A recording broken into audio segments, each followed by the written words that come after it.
Rotarians made a promise to the children of the world to rid our planet of the scourge of polio. We keep our promises, and the eradication of polio remains Rotary's highest priority.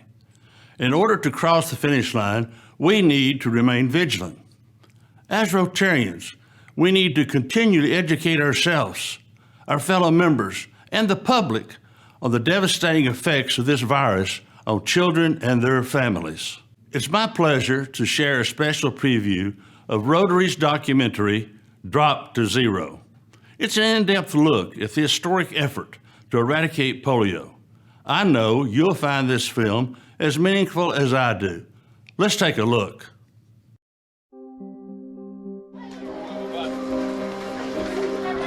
हुआ सबसे ज़्यादा दुख हुआ कि आज हमारे भी दोनों पैर होते तो हम भी कुछ दुख ज़्यादातर हुआ.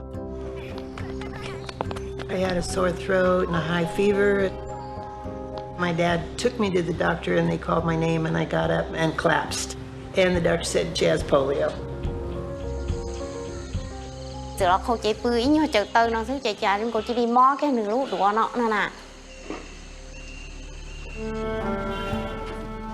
Polio has preyed on humanity for thousands of years, moving around the world from person to person in an unbroken chain of infection.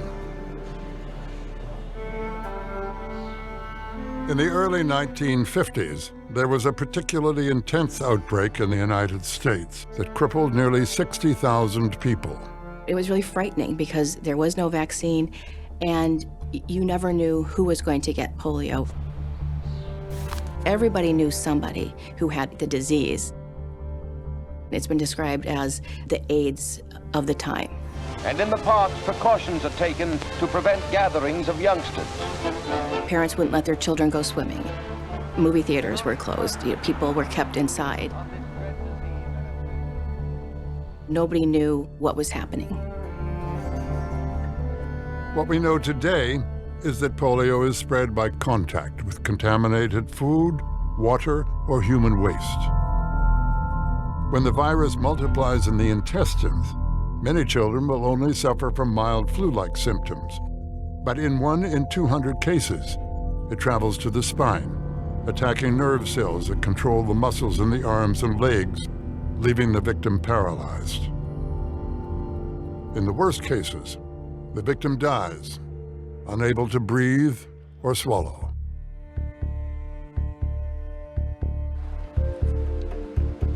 In 1954, at the height of the epidemic, Dr. Jonas Salk tested an injectable vaccine, which offered a first ray of hope. Approximately 5 years later, Dr. Albert Sabin developed an oral vaccine that was less expensive and easier to use. Humanity finally seemed to be gaining the upper hand. Dr. Salk, you have said that eliminating polio is no longer a scientific problem. I take it you were correctly quoted. Yes, Mr. Spivak.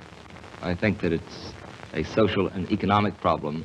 The problem is not one of vaccine effectiveness, but one of vaccine use.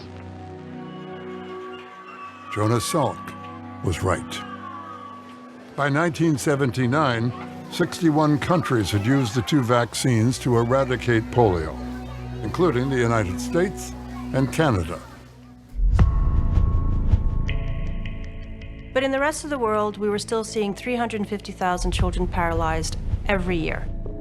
So that was part of what contributed to the launching of the Global Polio Eradication Initiative, to ensure that every single child benefits from vaccination. No child should have polio. We come to this hour grateful for the achievements of the past. The drive for global eradication came from a most unlikely source. Rotary International, a group of business and professional leaders dedicated to public service, was looking for a global project to celebrate its 75th anniversary. Smallpox had been eradicated just 1 year before, so we decided to take on polio.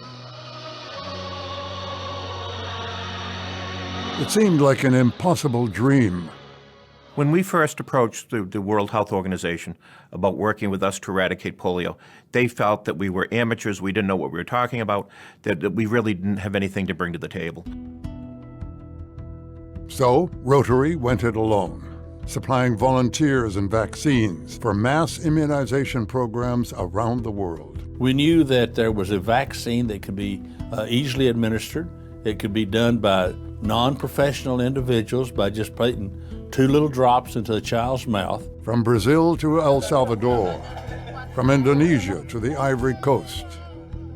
These initial campaigns were remarkably successful. In 1979, we did a huge vaccination program in Philippines, 6 million children, and we found it worked. And Rotary raised money for further campaigns. They've exceeded that goal and raised $119,186 million. We're over goal! Now, the World Health Organization took notice. We went back to them and said, we've raised $248 million. Will you work with us to accomplish this? And at that point, the World Health Organization said, yes. The fact that a volunteer organization can persuade public and private people to join us in this manner, I think says a great deal for mankind that it can be done. In 1988, the World Health Organization launched a public-private partnership called the Global Polio Eradication Initiative, officially adopting Rotary's dream. Without Rotary International lobbying and pressuring and forcing agencies to talk to each other and governments to talk to agencies, we never would have started the Global Polio Eradication Initiative. The United Nations Children's Fund agreed to purchase and distribute vaccines. The U.S. Centers for Disease Control would serve as the program's global virus hunters. You know, if you look at what's made a difference in terms of the progress, often political commitment has been a factor. And Rotary has been key in terms of motivating community leadership, political leadership, to get this job done.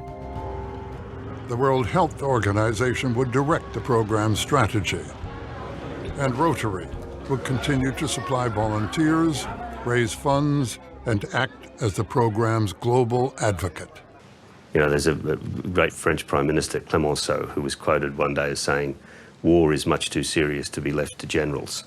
And in some ways, you know, polio eradication is much too serious to just be left to doctors. There were many skeptics. The sheer magnitude of vaccinating between 250 million and 400 million children every year, it's mind-boggling. It's the largest global health initiative in history, involving more people on the planet than any other initiative. When the program started in 1988, the goal was to eradicate polio by the year 2000. Although the program missed its original deadline, the number of infected countries dropped from 125 to 9. India saw its last case of polio in 2011. This victory was the result of millions of vaccinators, health workers, and social mobilizers working in towns and villages all across India to immunize more than 170 million children each year. It was a huge moment. It demonstrated what the country was capable of doing and what the polio program was capable of doing. It reinvigorated the whole program. After India, the remaining countries said we can do it too. There are huge logistical challenges in getting effective vaccines to children in the highest risk and most difficult areas with a vaccine that you're keeping in a closed, cold container.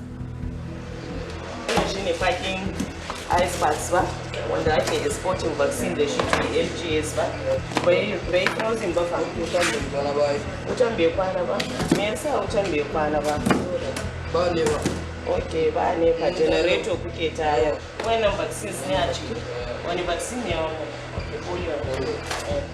The polio oral vaccine is heat sensitive. If you leave it out in the sun or you leave it in high temperatures, it becomes inactivated because it's a live virus. So it has to be kept under 8 degrees centigrade in general storage and preferably frozen. To provide vaccine to remote areas, the polio program has built a globe-spanning network called a cold chain, which keeps the vaccine from spoiling. The cold chain begins with private sector drug companies that supply billions of doses of vaccine to UNICEF, which stockpiles, manages, and transports the vaccine to polio programs around the world. It's very, very difficult at the best of times to be able to reach people consistently every month with a viable vaccine that you've kept at the right temperature and get to every household and reach every child, let alone in areas of civil crisis. This has brought to the fore our need to ensure that we do not become complacent, because this is what the virus does. It surprises you.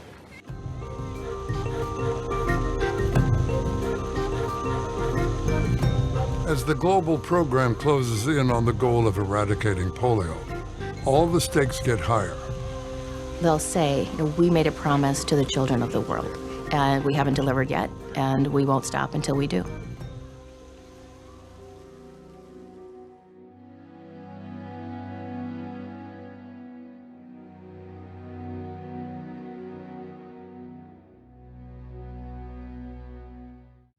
We need each of you to advocate for continued support from government and elected officials, to talk to your fellow club members, family, and friends, to ask them to join you in making a financial contribution. Let's not forget that every donation to End Polio Now will be matched 2-to-1 by the Bill and Melinda Gates Foundation. And finally, please encourage your district leaders to contribute district-designated funds. District-designated fund contributions will be matched 1-for-1 by the World Fund. And with a 2-to-1 Gates Foundation match, contributions of district-designated funds will yield a 6-to-1 match. These critical funds will save lives. That's our history, our vision, and our legacy. Rotary members had the audacity to start this campaign, and we won't stop until it's done. It doesn't matter where you live. There's work to be done all over the world. Here are 5 things you can do. This is a story of historic progress, a story that doesn't exist without you. Our unifying effort in 3 decades of action demonstrates our commitment and endurance. And our progress thus far shows that a polio-free world is achievable. Individuals, clubs, partners, and governments share a collective vision to improve the health of every single child. We've eliminated polio in some of the most difficult places, overcoming obstacles and navigating complex issues. Our successes prove that polio will be eradicated, and while ending a global disease is not easy, as Rotary, we don't give up. We'll continue our fight until each child is protected. This isn't possible without you. So stay involved, keep pushing forward, engage your clubs and communities. Start a social media conversation and increase visibility on the importance of this global effort. Hold events and fundraisers on World Polio Day and throughout the year. Advocate to governments about the importance of supporting polio eradication. Make a contribution and invest in one of the largest health initiatives ever. Be a character in our story. Be the solution to our challenge. It's because of each and every one of you that we will improve our future by making polio a disease of the past. Eradication is possible. So let's keep our promise.